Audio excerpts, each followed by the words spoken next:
guys, welcome to the first video of 2021. Happy New Year. I hope that you all had a lovely holiday season and I really hope that you had a relaxing one as well. I thought that I would start the new year off with answering some of your skincare questions, as I do get a fair amount of questions on my channel daily. So I thought that I would start these videos up again and start answering your questions, whether it's regarding The Ordinary, a different skincare brand, or just general skincare questions.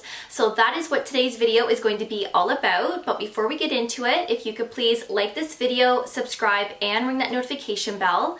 By doing so, you will always be notified whenever I upload a new video, and I do upload videos every single week. Alright, so I'm going to read the questions off on my cell phone here, but before I do, there is one question that I'm going to address right now. And this is a question that I will get a handful of times throughout the year, and I really don't mind you guys asking me this question, and I don't mind answering it either. And I believe I've answered everybody who has asked me this question. And the question is, have I ever had Botox before or fillers? And the answer is no. I've never had Botox in my forehead. I've never had fillers done either. Never have I ever had this treatment done anywhere. And I'm not against it. I just don't feel like I need it right now. I believe that the way my skin looks right now is good. I'm happy with how my skin looks. I'm using ingredients that are really helping my skin to help with hyperpigmentation and the fine lines that I have. So I'm quite content with the ingredients that I am using, like a tretinoin, like vitamin C, and my acids, and the list goes on. And if I'm thinking about getting it done in the future, which I might, it just depends on, of course, how my skin looks and how I'm feeling, I will also let you know as well if I'm thinking about getting fillers or Botox. I am not against it, and if people want to do that, then I encourage you to do that, especially if it's going to make you feel better. So, no, I've never had Botox or fillers. So the first question is, which moisturizer do you use when using your tretinoin? And I have mentioned this a few times on my channel, but of course if you are new, you may not know this, but whenever I'm using tretinoin, which is 5 times a week, I do like to apply the First Day Beauty Ultra Repair Cream on top of the tretinoin. And I do find that this is a great moisturizer to pair with a retinol product. I do find that this helps to cut back on that dry, flaky skin that could occur a couple of days later. And if you are somebody with just dry, sensitive skin, or you use acids in your skincare routine, this is honestly fabulous to pair with your actives because it's very moisturizing. There is oatmeal in here, which makes this a very calming and soothing product.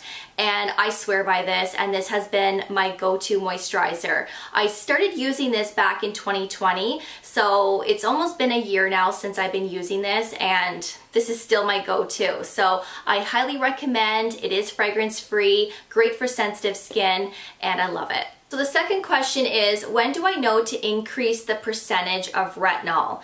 I would like to get to 2%, but not anytime soon. I'm also using the over-the-counter retinol. Okay, so this really depends on your skin and how it tolerates to a retinol product. If you are using your retinol product right now and you're using it every day, you're not seeing any dryness or sensitivities, then I would say move on to the next strength.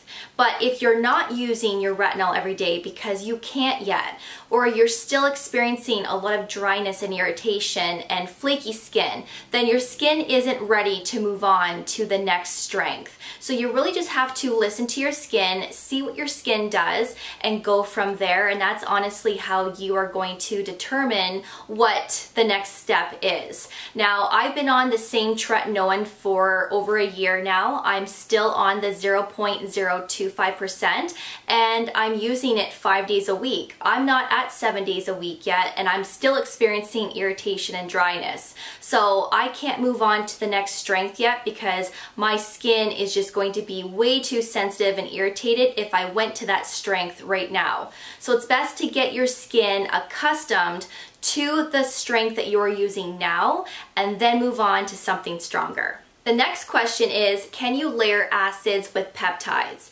And this is a question that I do get asked a lot on my channel, but usually it's regarding the Ordinary skincare brand. And typically you do want to keep your acids and your peptides separate from one another because this pairing could increase irritation on the skin. And also acids can conflict with peptides, making the peptides less effective on the skin. So maybe you want to use your peptides in the morning, your acids in the evening, or maybe you want to use your peptides on an every other night basis.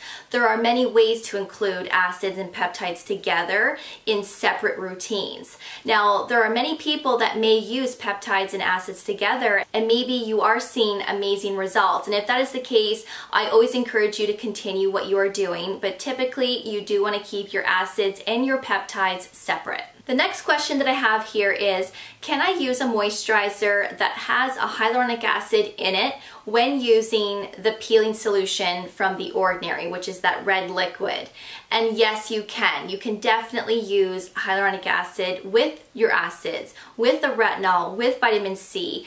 Hyaluronic acid can be paired with any skincare product. As this is not an acid that will exfoliate your skin, this is actually a humectant, so this is going to keep your skin moisturized, but this also attracts and holds on to 1,000 times its weight in moisture, which is going to give you a plumper look to your skin. So hyaluronic acid is completely safe to use with acids. The other question that I have here is, I already use a tretinoin, but my question is, can I still use a vitamin C serum that contains retinol, or will that be too much? Now, if a product is formulated with vitamin C and a retinol, then that formulation is safe to use on its own. I wouldn't combine that product in the same routine as tretinoin, because then of course that combination could be too much. I'm not sure the strength of the vitamin C and the type of vitamin C it is, or the strength of the retinol in that product that you have. So to play it safe, I would keep these two products separately in different routines. The next question is, I have dry acne prone skin. Which is the best Ordinary product for my acne? I'm already using niacinamide and mandelic acid. So I love that you are using niacinamide because that is a great ingredient to incorporate to help with acne. But one of the best ingredients to incorporate in a skincare routine is salicylic acid, especially if you have acne, you have blackheads or enlarged pores. The salicylic acid will actually exfoliate the inside walls of your pores to help unclog them. So from The Ordinary, they do have the salicylic acid mask. This is to be used once or twice a week, leaving several days in between. I would use that.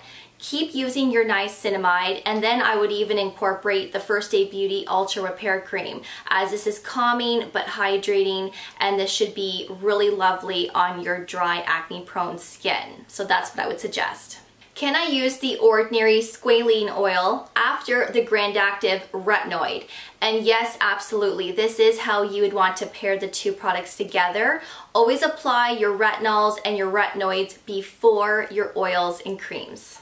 So I do have a self-tanning question here, and the question is, can I mix the St. Tropez Bronzing Water Face Mist, which is this product here, with my moisturizer and before my sunscreen? And yes, absolutely. Now recently I uploaded a video on my go-to self-tanners, and I did talk about this product. So if you haven't seen that video, I will leave it below for you as well as up here. But the great thing about the Bronzing Face Mist is that you can apply this to your face before your skincare products. You can apply this on top of your skincare products before your makeup, and you can also apply this to a full face of makeup as well if you really wanted to.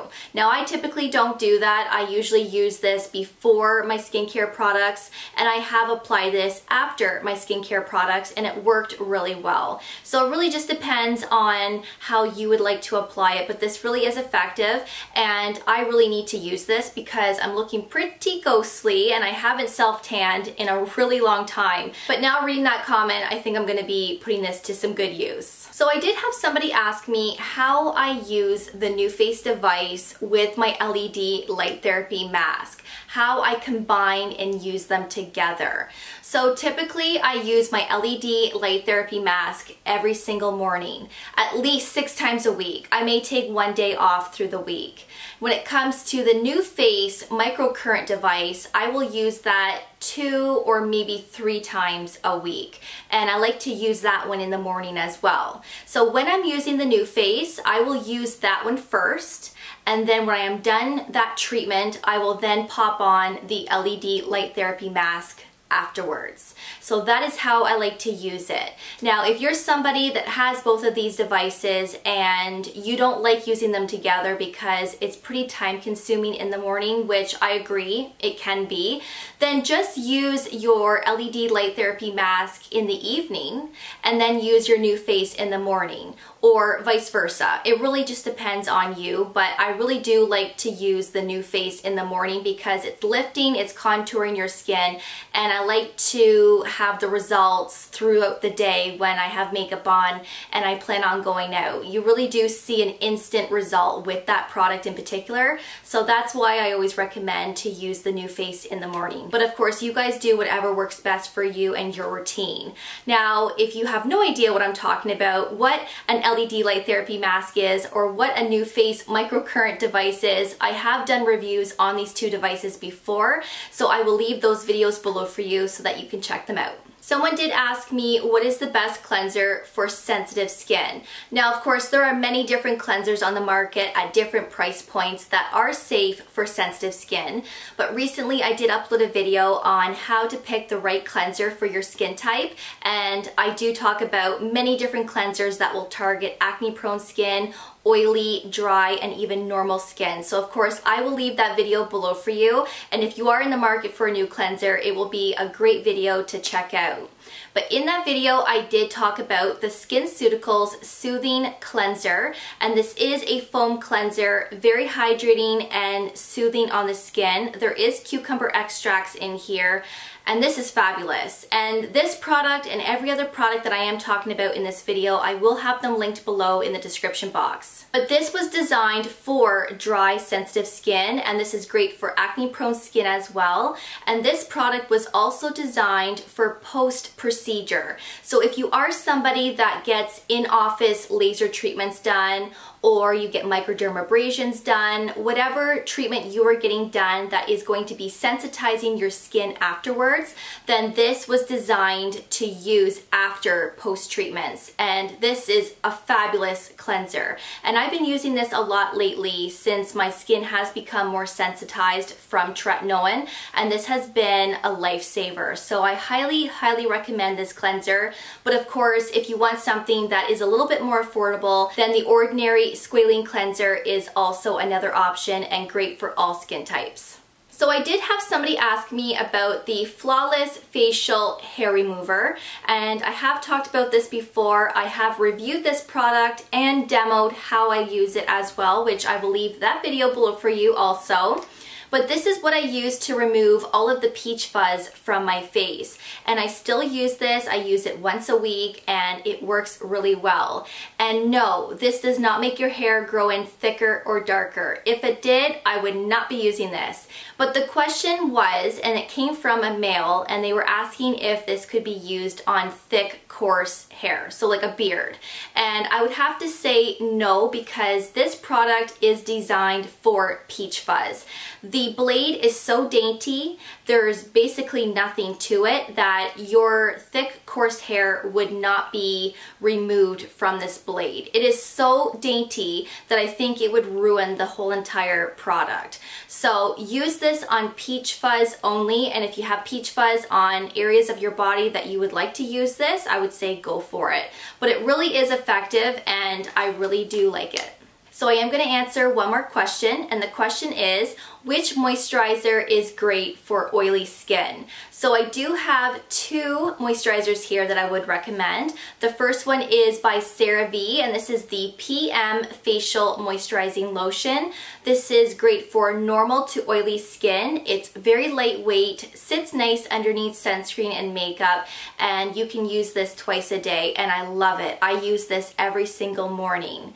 The other one that I would recommend is by Versed, and this is the Dew Point Moisturizing Gel Cream. This is more like a gel and perfect for oily skin. This is great on its own, and this also pairs nicely underneath a sunscreen and makeup. So those are the two moisturizers that I would recommend that are great for oily skin. So that is everything in today's video, and I really hope that you found this one helpful. Please let me know if you like videos like this, and if you do, I will definitely continue to do more of these in the near future. So as always, thank you so much for watching. Happy New Year again, and I will see you all in my next video. So take care, and I will see you guys then. Bye guys.